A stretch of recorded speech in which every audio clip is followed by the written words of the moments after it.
Bonjour tout le monde, c'est Elodie de Zouzoum Photographie. Alors j'espère que vous avez passé un super bon week-end. Pour ma part, dans la mesure du possible, on a passé un bon week-end. Aujourd'hui, je vous ai préparé une séance un peu différente. À chaque fois qu'on se retrouve à 14h30, je vais vous dévoiler quelques-uns de mes petits tuyaux, mes petites astuces de photographe pour prendre des jolies photos de nouveau-nés. Et pour ça, je vais m'appuyer sur des photos que j'ai prises pour vous montrer un petit peu comment obtenir des photos de nouveau-nés relativement facilement. Dans tous les cas, une photo de nouveau-né, c'est long et il faut s'adapter au rythme de votre bébé. Alors c'est parti. Je vous montre, comme je vous ai dit, on va s'appuyer sur des photos que j'ai prises. Donc je vais vous donner mes petits tuyaux. On va commencer par là. Tac. Petite photo toute simple, comme ça en apparence, mais plein de petites techniques. Alors, la première, pour ceux qui ont vu le dernier live, je vous parlais d'utiliser des matières qui sont toutes douces. Moi, j'utilise des plaids. Voilà, j'utilise des plaids plein de gros poils. Si vous ne savez pas du tout faire de retouches sur Photoshop, l'idéal, c'est une photo bien prise. C'est une photo qui n'aura pas besoin de retouches. Donc, franchement, réfléchissez d'abord avant de prendre votre photo pour elle soit nickel dès le départ. Un bébé, ça représente la douceur, ça représente la tendresse, ça représente l'amour, et dans la symbolique, dans la tête des gens, en général, c'est vrai qu'une couleur plutôt pastel, plutôt proche de la carnation de la peau, c'est quand même plus valorisant qu'une couleur trop agressive. Pensez à nettoyer les petits. En général, les nouveau-nés, ils ont toujours des petites saletés en fait sur le visage, que ce soit des petites crottes d'œil, des petites saletés dans le nez, ou des petites bavouilles, des petites bulles sur le coin de la bouche. Ça peut arriver aussi qu'ils aient des petits boutons ou la peau qui pèle. Donc en fait, avant de prendre ce genre de photo, je vous conseille d'avoir sur vous juste une petite crème pour atténuer l'effet peau qui pèle. Et là, ce sera nickel. Voilà. Donc une fois de plus. Là, le bébé, il est posé tout simplement sur le dos. Donc là, je me suis vraiment pas pris la tête. C'est une photo toute simple. Il est juste posé sur le dos. Et alors là, dans ces cas-là, je l'ai pris par au-dessus. Donc là, vous vous mettez à quatre pattes ou debout au-dessus du bébé. Si vous êtes au-dessus du bébé, si vous vous mettez au-dessus du bébé avec un appareil photo, je vous rappelle la règle numéro un en photo de nouveau-né, la sécurité. Donc, euh, soyez sûr d'être stable, de pas risquer de tomber. Et la deuxième règle de sécurité, c'est mettez toujours votre appareil photo en bandoulière autour du cou. Comme ça, si jamais, par malheur, j'en sais rien, je sais pas ce qui peut se passer, je sais pas, vous êtes surpris par quelqu'un, vous sursautez, vous éternuez, je ne sais pas, mais vous lâchez votre appareil photo, votre appareil photo il est retenu par votre cou, par la bandoulière, et il tombe pas sur le bébé. Donc ça c'est hyper important si vous vous mettez au-dessus des bébés pour faire votre photo. Pour avoir un bébé qui regarde l'objectif comme ça, un nouveau-né, c'est hyper long. Là, je vais pas vous mentir. Faut être patient. Donc en général, ils sont attirés par la lumière. Donc une petite astuce, encore, si vous voulez qu'il regarde l'objectif, vous lui gratouillez la joue du côté opposé où il regarde. Alors là, c'est pareil, le bébé, il est que posé sur le dos. Et donc avec les plaids, là, une fois de plus, j'ai pris un plaid très clair. Là, la photo est en noir et blanc, mais vous voyez les contrastes quand même. Vous voyez ici, ce que vous voyez un petit peu en osier là, c'est un panier. Voilà. Un petit nouveau-né dans un panier, ça fonctionne bien. Sauf que, il y a quand même une technique, mais après, c'est aussi du bon sens. Donc si vous avez un grand plaid, vous faites une grosse boule avec, vous mettez le plaid à l'intérieur, vous faites un petit trou, comme quand on a de la purée et qu'on veut mettre de la sauce à l'intérieur et qu'on fait un volcan. Bah là, vous faites un petit volcan avec votre plaid. À l'endroit où vous allez mettre le nouveau-né, préfabriquez la place où va aller le petit bébé. Une petite technique pour faire des photos dans un panier comme ça, c'est que sous la tête, il faut qu'il y ait plus de matière pour pouvoir un petit peu surélever la tête du bébé.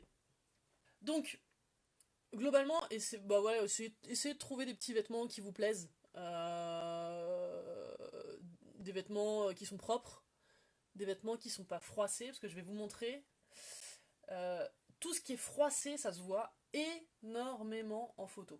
Alors je sais pas ce que vous en pensez, mais moi je trouve que c'est pas hyper joli quoi. Voilà. Donc faites attention à tout ça, tous ces détails-là, les draps, globalement, enfin, à moins qu'ils soient vraiment bien repassés, ça froisse. Et quand vous posez votre bébé sur votre lit, rien qu'en bougeant votre appareil photo, mettez le moins d'éléments possible qui pourraient polluer un petit peu le regard sur la photo. Là, le fait qu'il y ait quasiment rien, que tout soit blanc, le fait que tout soit dans des tons pastels, qu'il y ait un effet de douceur avec ces gros poils, etc. Et qu'on n'ait pas d'éléments de l'appartement, que ça soit le canapé, les pieds de chaise, j'en sais rien, des choses qui seraient pas très jolies, une bouteille en plastique qui traîne, etc. Parce que j'ai juste baissé mon appareil photo, fait que l'œil, il est vraiment attiré par le sujet principal qui est le bébé. Et ça, une fois de plus, c'est vraiment faisable même quand on est débutant. Si vous mettez un petit accessoire, un seul, par exemple là, c'était son porte-tétine, avec son petit prénom, le doudou ça marche à tous les coups. Voilà. Le petit doudou, le petit doudou, le petit doudou, le petit doudou. Le doudou, ça marche à tous les coups. Ce que je vous conseille de faire, parce que, enfin, pour au moins faire une photo, parce que c'est assez rigolo, c'est si vous avez une passion, vous êtes tennisman, vous êtes, par exemple là, c'était un fan de rugby, et je lui ai dit, mais si t'es fan de rugby, vas-y, donne-moi un ballon de rugby, tu vas voir, on va faire une photo rigolote. Et en fait, voir que le ballon de rugby, il est quasiment aussi grand que le bébé, c'est quand même assez fun. Donc, ça donne ce genre de photo. Donc là, je me suis amusée à mettre le casque juste à côté du bébé, que j'avais un petit peu recroquevillé pour que le casque ait à peu près la même taille que le bébé. Ici, on avait un musicien. Voilà. On avait un musicien, fan de djembé et alors de maracas, je sais pas comment ça s'appelle. Les musiciens, je vous laisse me dire comment ça s'appelle. Donc en fait là, je les ai juste pris, vraiment très simplement, dans les bras, dans les mains en fait. Ils tenaient dans mes mains. Donc je les ai juste pris dans mes mains et je les ai juste posés dans la position dans laquelle ils étaient déjà, sur le lit. Mais attention à la petite technique, c'est de les poser en fait à la jonction entre le plat du lit et là où commence l'oreiller. Parce que l'oreiller, a priori, si vous pouvez enlever la tétine, ça fait des photos qui sont quand même un petit peu plus jolies. Parce que les tétines, c'est gros, c'est du plastique, c'est pas forcément terrible. Mais bon, voilà, dans les cas où vous avez un bébé qui pleure énormément, à la limite, il vaut mieux quand même prendre une photo avec votre bébé, avec sa tétine qui sera plus confortable, qui sera plus détendue, plutôt que de le forcer à enlever la tétine, où là, il va se mettre à pleurer et où vous allez avoir des photos ratées, quoi. La photo lifestyle, moi, c'est celle que je préfère. Chacun ses goûts. Mais moi, c'est celle que je préfère parce que il y a une émotion qui se dégage de ces photos-là, qui se dégage pas forcément de la photo posing. La photo posing, c'est très, la photo, voilà, c'est très pur, c'est très travaillé, c'est très contrôlé. Mais le côté justement incontrôlé de la photo lifestyle, on est en permanence surpris par une scène qui nous émeut. Et ben ça, moi, je trouve ça voilà, beaucoup plus sympa à prendre en photo. Donc là, effectivement, ben, on voit ni les yeux du bébé, ni son nez, ni sa bouche.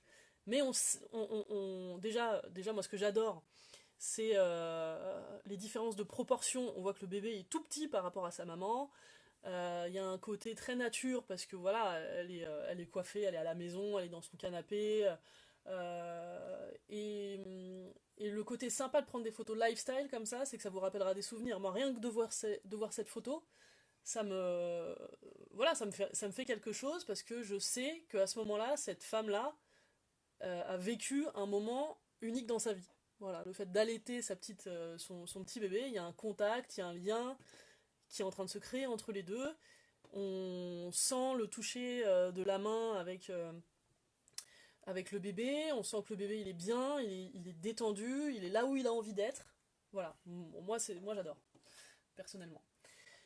Quand vous voulez prendre une photo comme ça, en lifestyle, euh, pensez juste à enlever tout ce qui... Juste avant de prendre la photo, si vous voyez que la scène vous plaît, pensez juste à enlever tout ce qui est moche. Il y a toujours, quand il y a des nouveau-nés dans le coin, il y a toujours un linge qui traîne, mais un linge sale, hein, un truc plein de taches, des paquets de mouchoirs, des mouchoirs usagés. C'est vraiment pas des gros efforts, mais ça vous purifie la photo et vraiment ça vous sauve la photo. Parce que sinon votre œil serait attiré par le petit bout de truc qui est là. Je vous montre quelques autres photos, ça va vous donner des idées. Il y a ça qui est sympa. Tac, vous vous mettez devant un mur blanc, tout simple. Devant un mur blanc, bébé réveillé et on s'amuse. Ça j'adore. Rien de compliqué. Bébé dans les bras de papa. On s'amuse, on se connecte. La connexion avec les yeux. La connexion avec le nez. Devant un mur blanc. Ça nous fait un faux uni. On a tous un mur blanc à la maison. À moins d'être vraiment fan de déco et d'avoir mis des tableaux partout. Mais un mur blanc, ça se trouve partout. Et ça fait le job. Le bébé dans les bras, ça marche toujours. Mais dans les bras, il se passe plein de choses. Bougez. Pensez aux petits détails. Les petits pieds, on peut les prendre dans plein de positions différentes. Ça, c'est rigolo aussi. Ça, c'est pareil. Pensez à avoir un fond soit uni, soit uniforme. Voilà, là, j'espère que tous ces petits conseils vous auront aidé. Parce que j'ai encore plein de petits trucs à vous dire. Des trucs et astuces simples à appliquer pour faire vos photos chez vous. Voilà. Je vous fais un gros bisou. Je vous dis à très vite. Et c'est tout. Hein, j'ai envie de vous dire, profitez bien de la journée comme vous pouvez. Et puis on reste chez nous. Bisous!